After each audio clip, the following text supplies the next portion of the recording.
Vous écoutez Voix de médecin avec le département des Côtes-d'Armor. Qualité de vie, pratiques coordonnées, pôle pluridisciplinaire, venez vivre, partager et exercer dans les Côtes-d'Armor. C'est pas un métier, médecin. C'est quoi? Une espèce de malédiction. Quoi de neuf aujourd'hui, docteur? Mes yeux ne verront pas ce qui s'y passe. Ma langue taira les secrets qui me seront confiés. Voix de médecin, le podcast de témoignages de What's Up Doc qui vous emmène dans l'intimité de l'exercice médical. J'adore mon métier parce que j'aime bien les gens. Il m'apporte quelque chose et de ça on peut pas se lasser finalement, de rencontrer les gens, d'être content d'être avec eux, content à chaque fois qu'on entend une nouvelle histoire. Finalement, au fur et à mesure des patients qui viennent et tout, je me lasse pas. À chaque fois c'est une nouvelle rencontre. Véronique Mignac est praticien hospitalier en médecine polyvalente au groupe hospitalier Bretagne Sud de Lorient depuis 25 ans. Avec elle, nous avons parlé de vulnérabilité, de l'importance des gestes cliniques et de l'accompagnement en soins palliatifs. J'ai su que je voulais être médecin probablement assez jeune. En 5e, je me souviens que la prof principale nous avait demandé ce qu'on voulait faire et j'avais dit avocat ou chirurgien. Elle m'avait dit mais c'est pas du tout la même chose. Mais si, c'est un peu la même chose. D'une certaine façon, m'occuper de quelque chose du côté de la vulnérabilité. Plus que l'aspect scientifique par exemple. J'étais pas très scientifique, j'étais beaucoup plus littéraire que scientifique. Et le besoin profondément ancré chez moi d'être utile tous les jours. Pas un truc de me dire je fabrique des fauteuils roulants qui vont être utiles à des handicapés. Même ça, c'était trop loin. Il fallait que je puisse être utile vraiment de façon très très proche, quoi. Et après, je pense qu'il y a aussi une histoire personnelle du côté de mes 2 parents. Il y a eu des décès d'enfants très jeunes sur des insuffisances médicales. Et je me dis que peut-être ça a joué. J'ai aussi failli mourir le lendemain de ma naissance. Je sais pas, tout ça, mis bout à bout, me dit que peut-être ça a forgé une vocation aussi. Ok, alors il est un tout petit peu mieux. Il a eu hier matin avec l'orthophoniste 2 déglutitions et une hier après 3 déglutitions dans la journée. On se contente de peu, hein. Ouais, j'ai vu sa famille hier, donc je leur ai dit que on était quand même très très inquiets. Soit il meurt de ses infections pulmonaires à répétition si on continue l'alimentation, soit il meurt de dénutrition. Ma collègue est avec elle en ce moment, moi j'arrive dès que j'ai terminé les transmissions. Après j'aurais dit qu'il y avait peut-être quand même un petit espoir parce qu'il y a une toute petite amélioration motrice. La spécialité de médecine générale, je sais pas si je l'ai vraiment choisie. Il y avait plein de trucs qui m'intéressaient. Bon, globalement des spécialités médicales. Et puis surtout, au bout d'un moment, je me suis dit, mais en fait, j'ai pas envie de choisir. J'ai quand même envie d'avoir une spécialité qui puisse me permettre de voir un peu de tout, d'avoir cet accès à la vulnérabilité qui n'est pas évidemment que physique, somatique, mais qui est aussi sociale, psychologique. La médecine générale répondait assez bien à ça. Ce qui m'a poussée vers la médecine polyvalente, c'est la vie d'équipe. C'est-à-dire qu'en fait, j'avais vraiment très envie de travailler à l'hôpital, d'avoir une vie d'équipe médicale, avec des collègues avec qui échanger, avec qui faire des staffs, paramédicale, parce que je trouve que c'est hyper important de travailler avec des infirmières, des aides-soignantes, qu'on a une prise en charge qui est vraiment très complémentaire. C'est pour ça que je me suis orientée vers la médecine générale hospitalière, qui s'appelle la médecine polyvalente. Essayez d'avaler la salive là, ici là. Hop.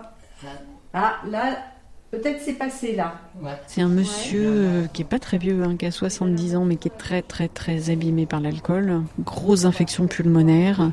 Suite à une chute dans son jardin, il a passé une nuit par terre à 0 degré. Parce qu'en fait, ce qui nous embête là, vous avez bien compris, ouais. C'est que comme vous n'arrivez pas à avaler, c'est pour ça que vous faites une infection pulmonaire tout le temps. Ah ouais, d'accord. Est-ce que vous pouvez vous asseoir? Je vais écouter les poumons. Oui. Ça va être difficile de vous asseoir. Hein. Il y a vraiment des bénéfices pour moi, en tout cas vraiment sur plusieurs plans. De l'intérêt effectivement de la généralité, c'est-à-dire de voir beaucoup de pathologies différentes et en passant d'une chambre à une autre, d'être capable de voir un diabète déséquilibré, une plaie, une décompensation cardiaque, un cancer, enfin voilà. Et ça, moi, ça m'intéresse. La difficulté peut-être, c'est qu'on peut pas être spécialiste en tout, par contre. Donc l'important c'est de bien connaître ses limites et de savoir faire appel aux collègues, mais ça aussi c'est quelque chose que j'aime bien, c'est qu'on a beaucoup de relations avec tous les spécialistes de l'hôpital. Il y a quasiment pas une journée où j'appelle pas un collègue spécialiste pour un avis, j'aime bien ces liens-là. Au 8 madame, vous l'avez vu hier madame? Oui, c'est moi qui ai fait son entrée. Waouh, elle est... Bon, déjà sur le plan respiratoire, elle est polypnéique. Est-ce que la pneumo a appelé? Ils sont censés appeler, j'ai pas encore eu l'appel. Elle est pas très en forme, hein. Non. Ok. Et elle, je lui ai dit, alors elle est schizophrène, hein. Oui. Mais c'est une dame qui était quand même vachement bien insérée. Enfin, elle a travaillé à la poste, elle était factrice. D'accord. Hormis le fait qu'elle se fâchait assez facilement. Je me sens visée. Non, j'ai rien. Mais ils se sont quand même beaucoup battus avec le médecin traitant qui voulait pas venir à domicile parce que justement une fois elle avait été un peu agressive avec elle. Ah mince. Et du coup je pense qu'il y a eu un peu un retard diagnostic. Et Jérôme se posait une question, donc elle est traitée par Clopixol par voie IM. On se demandait c'était quand la dernière IM, peut-être pour pas avoir de loupé. 25 février. Ah bah comme Ouais. t'as tout prévu. Elle est presque. C'est parfait. C'est quelque chose que je fais au quotidien, d'essayer de bien retenir les histoires des gens, pour plusieurs raisons. La première, d'abord, j'ai de la chance, j'ai toujours une bonne mémoire, peut-être que ça joue. La deuxième, c'est le respect que je leur porte, et puis ça m'intéresse. Au premier degré, je pense, ça m'intéresse. C'est passionnant de se dire que cette personne-là, elle a ça, et ça, et ça, et d'essayer de faire du lien entre tout. Quand je la vois, c'est aussi important pour moi d'avoir tout ça dans la tête. Et puis quand je vois les familles, parce qu'on voit beaucoup les familles, de savoir de quoi je parle quand même, quoi. Enfin, je trouve que c'est important. Vous êtes disponible, monsieur ? Oui. Comment ça va ? J'arrivais plus à respirer encore une fois. Hier soir ? Oui. C'est un monsieur qui est arrivé chez nous le jour de son entrée. On lui a annoncé qu'il avait un cancer et qu'il n'y aurait pas de traitement. Devant l'incapacité qu'il ressentait, comme son épouse d'ailleurs, à rentrer à la maison, même avec l'hospitalisation à domicile, il part en unité de soins palliatifs. Bon, vous êtes content de partir à l'unité du Divite alors ? Mais non, j'étais bien ici aussi, non. Je vous ai déjà dit qu'on peut pas vivre Ouais, ici. je sais bien. Bon, vous verrez comment ça se passe là-bas. Surtout suivant mon état, quoi. Ben oui. Si je m'aperçois que mon état va mieux, vous verrez les choses sûrement d'une autre manière. Après, malheureusement, on sait bien que c'est pas sûr que ça aille mieux, quoi. C'est pour ça que ça serait mieux. Voilà. Bon, en tout cas, bon séjour là-bas. Oui, ben, je vous remercie. Et puis, j'ai dit à votre épouse que j'essaierais de la croiser ce midi parce qu'elle vient manger avec vous, c'est ça ? La première fois que j'ai pris conscience que j'étais touchée par le corps de quelqu'un, je me souviens très bien, c'était mon premier stage en rhumato, donc j'avais 19 ans à Nantes, et je me souviens, c'était une vieille dame, qui était démente, et qui dans sa démence s'était levée toute nue et sortait comme ça de sa chambre, et je me souviens du choc que ça m'a fait, ce corps vieux, ridé de partout, et je me souviens très bien de ce que ça m'a fait. Et m'être dit à ce moment-là que c'est un métier où on touche le corps de l'autre, mais qu'on ne peut pas toucher sans être touché soi-même. Même si au départ je touche effectivement de manière professionnelle, l'examen abdominal, l'auscultation, au final ça me touche aussi moi. Et donc ça autorise parfois, pas toujours, de toucher la main, de toucher autre chose, qui crée aussi une proximité qui n'est pas seulement professionnelle mais humaine. Tenez, je vais vous donner ça. Merci beaucoup. Pour votre gentillesse. Heureusement, je mange pas tous les chocolats qu'on m'offre. Vous allez bien ? Vous allez bien tout à l'heure ? Je l'ai vu ce matin, j'avais pas l'intention de repasser le voir parce que vous vouliez qu'on refasse un point ? Non. Ou pas spécialement ? Non. Non. C'est pris, vous m'avez dit que c'était pris en charge par la Sécu, la mutuelle. C'est un hôpital. J'ai amené ces papiers. Oui. Ok. Bon, bon courage pour la suite en tout cas. Ah oui. Par contre, moi, ça me fait plus de kilomètres. Combien ? 23. 23. Je sais pas s'ils s'en rendent compte. Mais enfin, c'est pas grave. Après, je pense qu'il faut pas vous sentir obligé de venir tous les jours non plus. Ah non, mais je suis bien pas. Je peux le dire franchement, j'ai pas du tout aimé mes années de fac et de stage parce que je voyais tellement de choses qui me semblaient justement contraires à ce respect, à cette émotion que moi je ressens quand je vois quelqu'un. Je me souviens vraiment de professeurs, chefs de service de CHU qui étaient vraiment pas du tout respectueux des patients et de leur corps. Une visite à 12 en gastro-entérologie avec un toucher rectal devant les 12 personnes. Et je me souviens mais quasiment du malaise physique que je pouvais ressentir et où je n'avais qu'une envie, c'était de dire mais on peut pas faire ça, mais je pouvais pas le dire. Où j'avais qu'une envie, c'était de sortir de la chambre, mais je pouvais pas non plus. Sinon mon stage n'était pas validé. Et je me souviens très bien me dire vivement le jour où moi je serai médecin pour faire la médecine que moi je veux faire. Et ça c'est vraiment le truc qui m'a poussé toutes mes études, qui m'a motivée. Ça va ? Oui ? Ouais ? Vous êtes bien au soleil là ? Oui. Vous n'avez pas trop chaud ? Non. Non ? Vous voulez boire un peu ? Non. Non, vous voulez pas boire ? Non. Parce qu'au soleil là, il faut pas vous déshydrater, hein ? Non. Non ? Non. Vous glissez un peu dans le fauteuil ? Non. Non ? Non. Est-ce que votre mari vient aujourd'hui? Oui. Oui. Il vient tous les jours? Oui. Vous voulez pas boire un petit peu? Vous êtes sûr? Non. À plus tard alors? Oui. On attend d'aller en maison de retraite. Et en fait, c'est comme ça. Parfois c'est non, non, non à tout. Parfois elle veut bien. Et en même temps, je me disais, je veux garder cette sensibilité parce que j'ai connu des étudiants qui étaient avec moi, qui étaient plutôt comme ça au départ et qui se sont un peu durcis, façonné une petite carapace pour pouvoir supporter tout ça. Un bon médecin, c'est un bon technicien, parce que la première des compassions, c'est la compétence. Les patients, ils attendent d'abord d'être soulagés, d'être guéris si possible. Et puis, un bon accompagnant, quelqu'un qui va être justement attentif à tout ce que la maladie peut avoir aussi comme répercussion sur la vie, sur comment la personne se sent, comment elle vit, ce qu'elle est en train de traverser, etc. Et effectivement, je pense que à la fac, en tout cas à mon époque, on apprenait à être un bon technicien. Ça a pu faire des générations quand même de médecins paternalistes, parfois humiliants ou méprisants vis-à-vis des patients. T'aurais vu Estelle a failli s'en prendre une ce week-end. Ouais. Son mari est venu me voir la semaine dernière, il me dit on fait quoi? Et parce qu'elle, tous les jours, elle me dit qu'elle veut rentrer à la maison avec moi. Elle lui dit ça, et du coup, je pense que c'est aussi pour ça qu'elle est un peu en colère et qu'elle est dans le refus et dans l'opposition. Elle me dit, si vous me la ramenez, je me suicide. Oui, je suis au courant. Okay, c'est une bonne raison pour pas la ramener. C'est pas que du chantage, je pense vraiment qu'il est pas bien. Non, parce que c'est vrai qu'ils sont connus effectivement des travailleurs sociaux du secteur. Et ma collègue m'avait dit, non, si madame rentre, monsieur serait capable en fait de mettre fin à un séjour. Et elle a vraiment ressenti cette détresse de la part de ce monsieur qui n'arrivait plus à porter son épouse. Donc je fais pas le forcing, quoi. Ok, merci. Elle boit bien? Écoute, je veux pas te dire, elle était dans le nom ce matin. Faut bien qu'elle prenne une température. Estelle a failli se prendre une bonne baffe. Ouais, d'ailleurs, et peut-être qu'on pourrait réduire la prise des constantes. Ou alors on prend quand elle accepte, sinon. Oui, c'est ça. On s'énerve pas et on risque pas les baffes pour une température. Je pense que ça vaut pas le coup. Côtoyer des psychologues, apprendre à travailler avec eux, ils nous apprennent aussi beaucoup de choses. Faire des formations sur l'annonce. Alors tout ça, c'est des choses que j'ai beaucoup travaillé pendant toutes les années où j'ai fait beaucoup de soins palliatifs. C'est un temps de l'existence où les gens sont authentiques. Ils peuvent plus faire semblant, ils peuvent plus se cacher derrière leur boulot, se cacher derrière ce qu'ils ont fait. Ils peuvent juste être. C'est un temps qui est, contrairement à ce qu'on pourrait penser, extrêmement riche, qui peut être pour certains patients quasiment un paroxysme dans leur existence, même si ça paraît bizarre de le dire.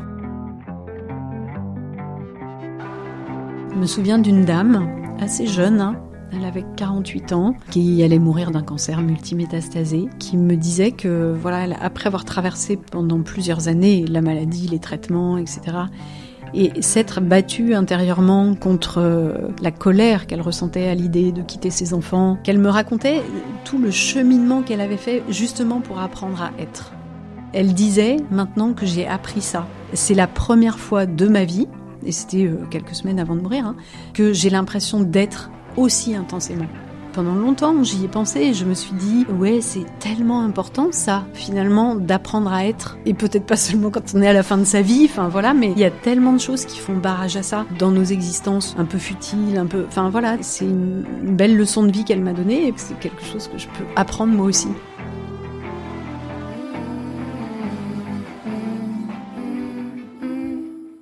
La première mort à laquelle j'ai été confrontée, je me souviens pas, mais par contre la première mort qui m'a vraiment touchée, j'étais interne, c'était une dame qui mourait aussi d'un cancer d'ailleurs. J'étais passée la voir le matin, je la sentais pas bien et surtout extrêmement angoissée quand elle était toute seule. D'ailleurs elle sonnait beaucoup pour les infirmières, les aides-soignantes. Elle m'avait dit, est-ce que vous pouvez repasser en début d'après-midi? J'ai été passée en début d'après-midi. Et là, elle m'accroche par le bras et elle me dit, je sens que c'est la fin, j'ai vraiment besoin que vous restiez jusqu'à la fin. Et là, je me suis dit, waouh, est-ce que je peux faire ça? D'abord parce que j'ai plein d'autres patients à voir, parce que j'ai plein de trucs à faire. Et j'ai fait le choix de rester. Et j'ai passé 2h30 cet après-midi-là avec elle, sans qu'ils se disent forcément grand-chose. Je me souviens très bien au début de me dire, oh, non mais qu'est-ce que je fous là?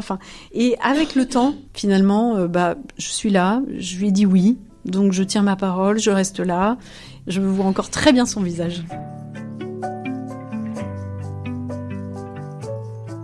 Après, en soins palliatifs, j'ai eu l'occasion d'accompagner un certain nombre de personnes où là, par contre, je me souviens d'une chose que je me suis dit, c'est qu'on dit tout le temps le moment de la mort, un peu comme dans les films où on voit le dernier souffle et tout ça, alors qu'en fait, c'est pas exactement comme ça dure un peu.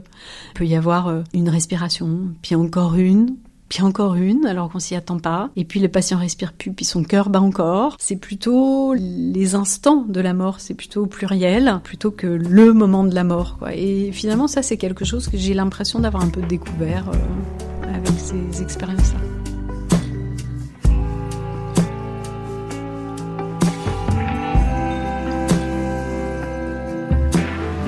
Un bon médecin, c'est aussi quelqu'un qui connaît ses limites.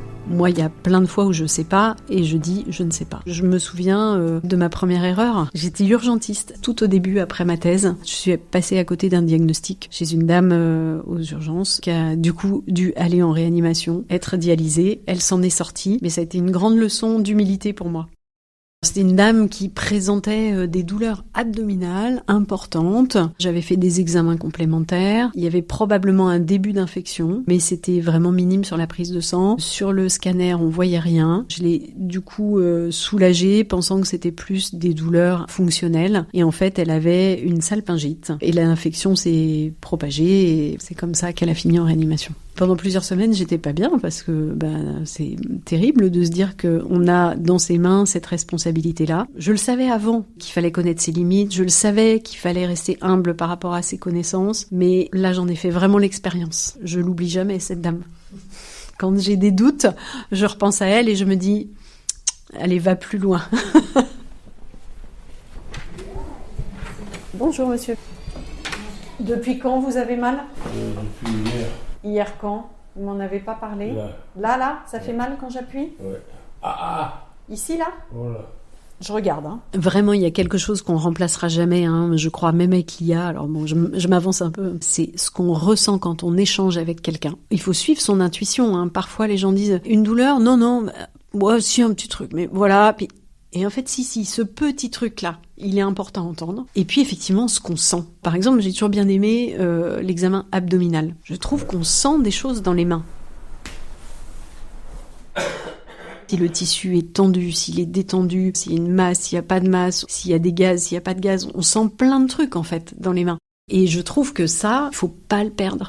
Parce que ça nous dit quelque chose de ce qui est en train de se passer dans le corps de l'autre. Il faut faire attention. Quand je dis j'ai mal nulle part, j'ai mal là. C'est au moment où vous dites que vous n'avez mal nulle part que vous me dites que vous vous rappelez que vous avez mal. Bon, on va surveiller un peu. Après, c'est pas impossible que ce soit une localisation osseuse du cancer, comme vous en avez. Ouais. On va vous donner un médicament, là. Oui. D'accord ? Il faut faire attention aux examens complémentaires, aux imageries. Bien sûr, c'est hyper important, c'est une chance énorme d'en avoir, mais je trouve qu'il faut vraiment pas perdre la clinique. Et ça m'a confirmé quand je suis allée travailler un peu en Ouganda, en Afrique, où effectivement l'accès aux examens complémentaires est beaucoup plus restreint. Et on apprend à être clinique. Appuyez sur mes mains, là. Fort. Le poignet, ça fait toujours mal. J'arrive pas à le plier, là. Non. Est-ce que c'est un peu moins raide ? Il y a mieux. Il y a un mieux. Vous avez pas envie de marcher ? Pas tellement. J'ai tellement souffert que maintenant je veux qu'on me laisse un peu tranquille, respirer parce que. Je leur demanderais de passer, mais peut-être pas aujourd'hui alors. Non. C'est ça, ouais. Vous avez eu de l'œdème un peu au niveau des. Non, ça va ? Bon, je vous demande ça parce que c'est un signe parfois de dénutrition. Là, par exemple, cette semaine, la dame de la chambre 8, cette dame-là, elle est rentrée pour des douleurs lombaires. Elle a eu radio, scanner. Elle a aussi été examinée aux urgences, je suppose, mais peut-être pas complètement. On a trouvé des métastases osseuses et tout ça. Et là, on me la montre dans le service en me disant... Il faut rechercher un primitif. Moi, le premier truc que j'ai vu à l'examen que j'ai fait hier, c'est qu'elle a un sein qui est pas normal, avec une tuméfaction, avec un mamelon rétracté, et je sais que c'est un cancer du sein. Et je pense que vraiment, il faut pas oublier ça. Après, bien sûr, la mammographie viendra le confirmer et tout ça, mais je pense qu'on cible mieux aussi nos examens. Et donc, les dépenses. C'est mon petit couplet économique, si on est un bon clinicien. Comment ça va ? Bien. Bien. Je vais pas dire que ça va pas. Non, mais ça me fait plaisir de vous entendre en dire plus, ça. j'ai été au lavabo me laver ce matin. D'accord. Vous avez réussi. Ouais. Ça m'a fait plaisir. Ouais, d'y arriver toute seule. En même temps. Ouais, c'est bien. Et puis, comme vous m'avez dit que j'avais fait pas mal de progrès, et je suis fière de vous aussi. Parce que franchement, j'étais arrivée ici, c'était pas comme ça. Non. Comment ça va la respiration là ? Impeccable. Je peux écouter? Oui, allez-y. Allez-y, respirez par la bouche. Je trouve que j'ai un bon équilibre. J'ai essayé d'éduquer mes enfants comme ça, en leur disant pour tenir debout, faut un trépied. Parce que s'il y en a un qui se casse la gueule, il en reste encore 2. Et donc il y a la vie pro, la vie perso, et puis pour moi la vie relationnelle, amicale, associative, voilà, qui est vraiment tout aussi importante, je pense. Et oui, moi j'ai l'impression que j'ai plutôt un bon équilibre, que j'ai toujours eu, je pense. Peut-être aussi parce que j'ai pas toujours travaillé à temps plein, notamment quand les enfants étaient petits. Et du coup, j'ai pas l'impression que ça ait trop empiété, par exemple, sur ma vie personnelle. Maintenant, ça reste toujours fragile, cet équilibre-là, parce que j'aime bien ce que je fais, donc je suis capable d'y passer des journées où je me donne à fond. Pendant 15 ans, je me suis occupée d'une équipe de soins palliatifs et où je faisais quand même beaucoup ça. Et je pense que j'étais fatiguée. Et je m'en rendais pas complètement compte, hormis ce petit signe-là, de me dire, qu'est-ce que j'aimerais bien tenir une librairie. Et mon mari qui m'a dit, Véro, t'as perdu de la joie. C'est à ce moment-là que j'ai changé, que je suis venue en médecine polyvalente et que j'ai un peu inversé la proportion de travail, c'est-à-dire que je fais plus de médecine polyvalente et moins de soins palliatifs, alors qu'avant c'était l'inverse. Et effectivement, peut-être que c'était le moment où j'en avais besoin, parce que j'ai l'impression d'avoir retrouvé de la joie. Alors il y a la fissure là. Oui. Ça vous fait mal ça? Ça c'est ça, le pire, c'est celui-là. Oui. Alors, parce que ça tire un peu sur la peau? Oui. Ouais. Sinon, il faut demander aux collègues de vous aider. On est là sinon, pour ils ça. sont tous sympas. Ah oui, c'est une super équipe. Ouais. Et ça c'est bien. En plus, il y a le petit jeune là qui s'occupe bien de moi. Oui, il est sympa, hein. Oui, c'est pour lui apprendre le métier. Ouais, il est élève infirmier. Oui. Il me dit par contre, je vais vous mettre le fauteuil comme ça, vous allez vous débrouiller toute seule. Quand il a vu comment je me machinais, il me fait ah ouais, quand même. Bon. Probablement sorti lundi ou mardi. Ouais. Hein? Ouais. Et en attendant, vous donnez tout. Hein? Voilà, tout à fait. Souvent, je dis que j'adore mon métier parce que j'aime bien les gens. Et je pense qu'en fait, c'est vrai. Ils m'apportent quelque chose. Et de ça, on peut pas se lasser finalement. De rencontrer les gens, d'être content d'être avec eux, content à chaque fois qu'on entend une nouvelle histoire. Finalement, au fur et à mesure des patients qui viennent et tout, je me lasse pas. Une phrase qui me vient comme ça, qui est d'une psychologue. Alors, elle dit « Toute personne que tu rencontres porte en elle une vulnérabilité dont tu ignores tout, sois indulgent. » Et ça, c'est vrai. Dans chaque personne que je vois, il y a quelque chose qui est blessé, qui a été blessé, et que ça appelle vraiment à beaucoup de respect, beaucoup d'indulgence, beaucoup de douceur aussi, parce que finalement, on ne sait rien de cette blessure-là. Et ça, je me dis que c'est ce qui m'anime, en tout cas une des leçons que je continue à porter avec moi, et peut-être que je la porterai jusqu'au bout de ma carrière, quoi, je pense. Enfin, c'est possible en tout cas. Voix de médecin est un podcast de What's Up Doc, disponible une fois par mois, partout où vous écoutez des podcasts. Si vous avez aimé l'épisode, partagez-le avec vos proches et mettez-nous des étoiles. Le tournage, l'écriture et la réalisation ont été assurés par Margot Kefelec. Le directeur de la publication, c'est Mathieu Durand, et le rédacteur en chef, Luc Angevert. Le générique est composé d'extraits du film Hippocrate, réalisé par Thomas Lilti, du dessin animé Bugs Bunny et d'une archive de l'INA. À très vite!